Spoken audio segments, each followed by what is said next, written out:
Hi YouTube, welcome back to Advent Day 7, 7th of December, Friday finally, and a really dreary, rainy day here in London. I'm working at home today, so it is a slightly more restful day than usual, and it means I can open my Advent calendar for today, well, not quite first thing, but earlier than before. So let's have a look straight away at day number 7.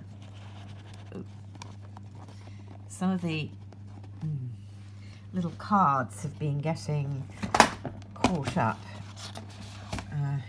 in the back of the calendar. There we go.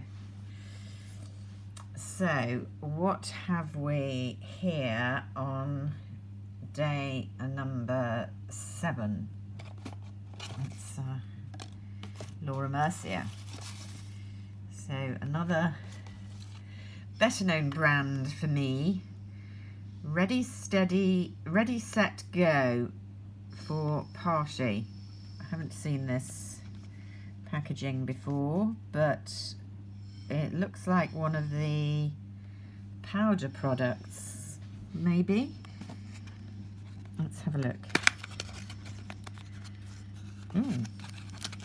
So I've got a little puff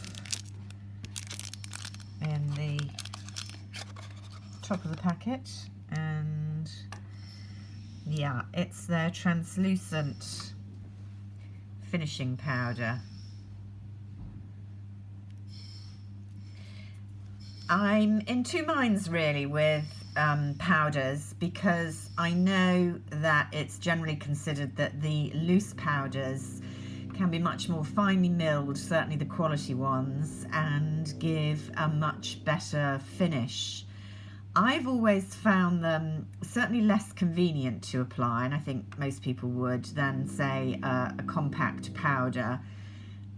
Not just less convenient, but maybe it's because I'm not very good about tipping the excess product off.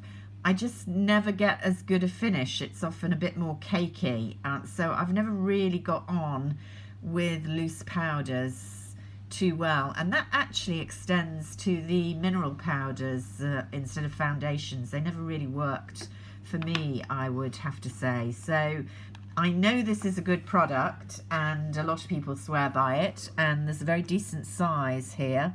It's not perhaps a full size, but that would definitely last you a long time. 9.3 grams.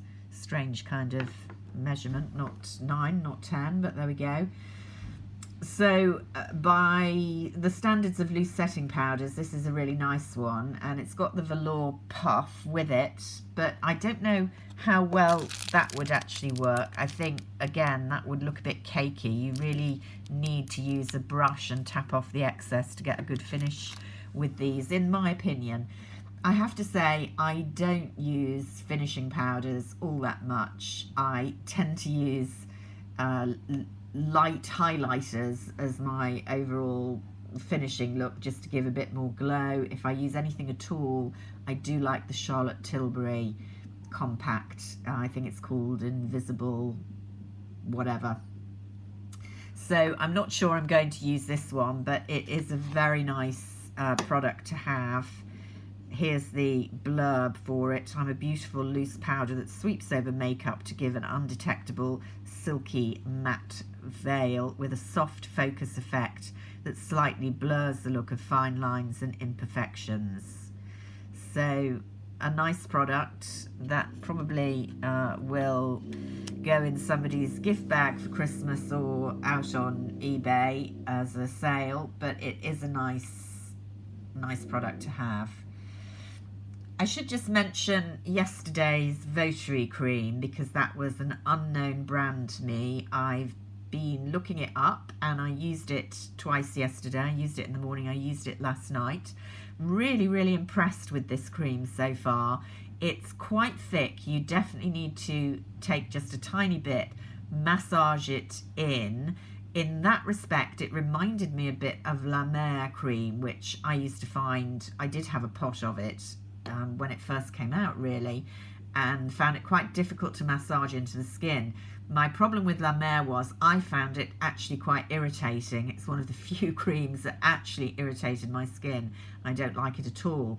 This one, once massaged in, gave a very nice, matte, non-sticky, but feeling kind of sealed and moisturized skin. So fairly unlike most things that I've tried before. I definitely like it. Now, I notice on the website that it's actually meant to be used after their oil and or serum, which makes sense as kind of sealing cream. I don't know whether we might get, or I might get, to be frank, a bottle of the serum or oil in this calendar. I kind of hope so, because I'd quite like to try it after this. The other thing is this size, which is the full size 50 gram, retails for 60 something pounds on the website, 65 pounds I think. So that's a really good product to get in this calendar, which cost just under £200, and that's one day's product. So obviously not all of them will be as expensive as that, but so far I've been very satisfied with the items that I've got in this calendar. I do think it's representing really good value. Of course, it's not necessarily your choice, but if you've got the money to treat yourself and you like trying new products, this is a really good one.